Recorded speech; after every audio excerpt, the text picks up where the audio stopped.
Vítam vás pri druhej časti prezentácie, ktorej cieľom je odprezentovať si plánovanú výzvu na podporu subjektov v odvetviach kultúrneho a kreatívneho priemyslu. V prvej časti prezentácie sme si povedali základné údaje o výzve a definovali oprávnených žiadateľov, ktorí sa môžu uchádzať o nenávratný finančný príspevok.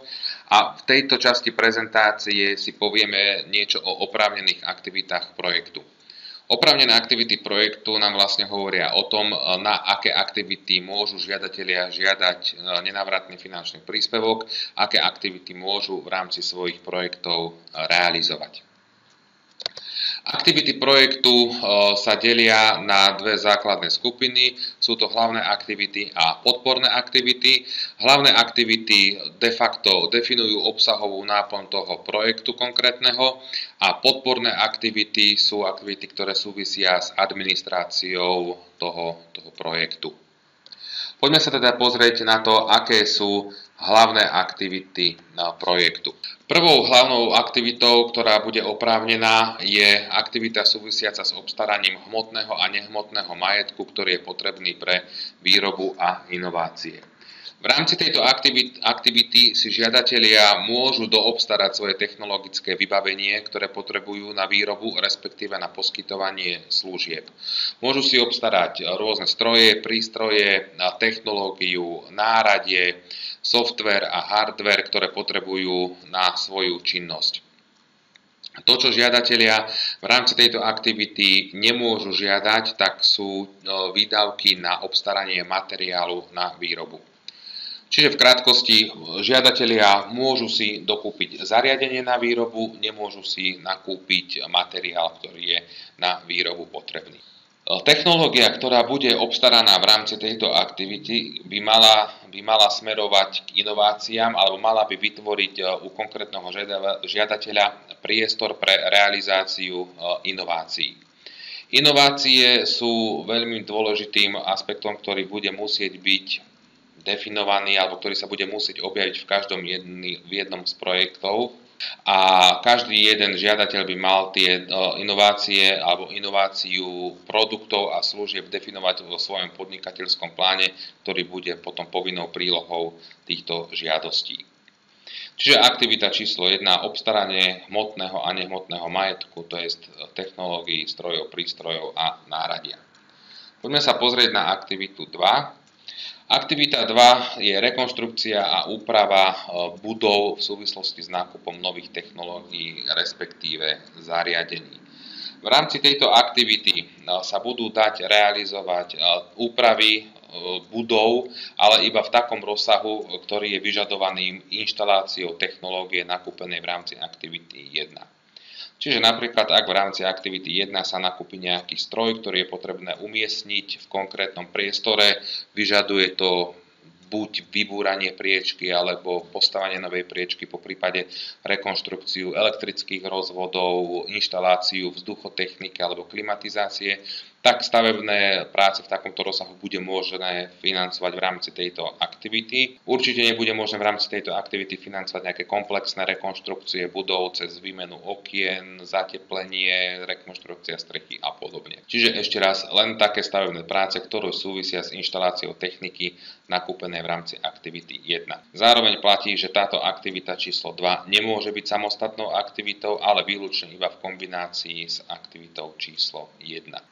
Ďalšou oprávnenou aktivitou je aktivita číslo 3 a to je podpora marketingových aktivít. V rámci tejto aktivity budú môcť žiadatelia realizovať rôzne aktivity na podporu predaja vlastných výrobkov, ako je účasť žiadateľov na workshopoch, veľtrhoch, výstavách, môžu si zabezpečiť propagáciu miestnych výrobkov, spracovanie marketingových stratégií pre miestne produkty a podobne. Cieľom tejto aktivity je de facto podporiť predaj vlastných produktov, tovarov alebo služieb u konkrétneho žiadateľa. Čiže žiadateľ môže ísť s konkrétnym produktom na veľtrh alebo výstavu, pričom neexistuje územné obmedzenie toho, kde sa tá výstava môže konať. Môže si dať spracovať marketingovú stratégiu na propagáciu konkrétneho produktu alebo konkrétnej služby, môže si dať spracovať webovú prezentáciu, môže si dať nakodovať e-shop, poprípade ostatné aktivity, ktoré súvisia s marketingom. Pri aktivite číslo 3 je veľmi podstatné to, že tieto marketingové aktivity môžu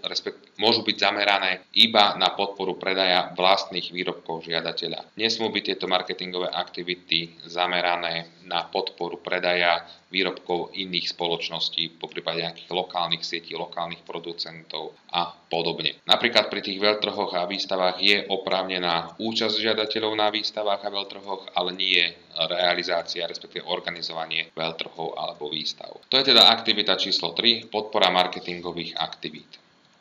Aktivita číslo 4 sú prenájmy priestorov a technológií pre účely výroby, respektíve inovácie. V rámci tejto aktivity si zase žiadatelia budú môcť prenájať priestory alebo technológiu, ktoré potrebujú na realizáciu inovácií alebo výroby, pričom oprávnené je doba prenájmu iba počas doby realizácie projektu. Na ďalších slajdoch si ukážeme, že doba realizácie projektu je maximálne 12 mesiacov. V rámci tejto aktivity nebude ale oprávnené prenájom priestorov, ktoré sú určené výhradne na maloobchodný predaj. Poslednou hlavnou aktivitou je aktivita číslo 5 a to je podpora kreatívnej tvorby a produkcie pre účely ďalšej distribúcie a tvorby pracovných miest. Toto je aktivita, v rámci ktorej si žiadatelia môžu vyvinúť, respektíve inovovať svoje produkty, pričom výstupom z tejto aktivity má byť prototyp alebo overenie nejakého konkrétneho výrobku v malosériovej výrobe. Vždycky v rámci tejto aktivity by mal vzniknúť produkt, ktorý je inovatívny, ktorý je niečím jedinečný. Veľkou výhodou bude, pokiaľ pri inováciách a respektíve vývoji nových produktov sa využije medzisektorová spolupráca. To je spolupráca viacerých subjektov z odvetví kultúrneho a kreatívneho priemyslu, respektíve kombinácia viacerých produktov z odvetví kultúrneho a kreatívneho priemyslu tak, že vznikne inovatívny jedinečný produkt, ktorý tu neexistuje. Ak by som mal uviesť príklad, napríklad kombinácia tradičného divadla s modernými prvkami 3D zobrazovania, poprípade virtuálnej reality.